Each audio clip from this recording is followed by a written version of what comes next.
అన్న యూట్యూబర్ మా ఇన్స్టాగ్రామ్ ని విజిట్ చేశానంట. సో నేను ఒక వీడియోలో 8 kilos చికెన్ పాడేసింది.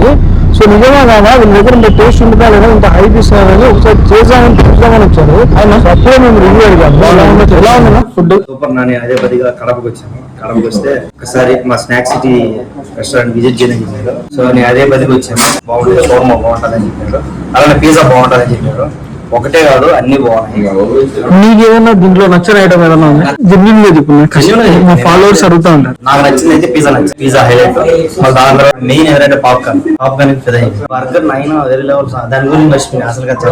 అది బాగా కనెక్ట్ ఓవరాల్ అయితే బాగుంది. అయితే 4.5 4.6 అయితే టేస్ట్ అలా ఉంటది. సో ఆ టేస్ట్ మనం మర్చిపోకూడదు. అంటే స్నాక్ సిటీకి వచ్చి మెక్కేసుకోండి. Okay, thank you.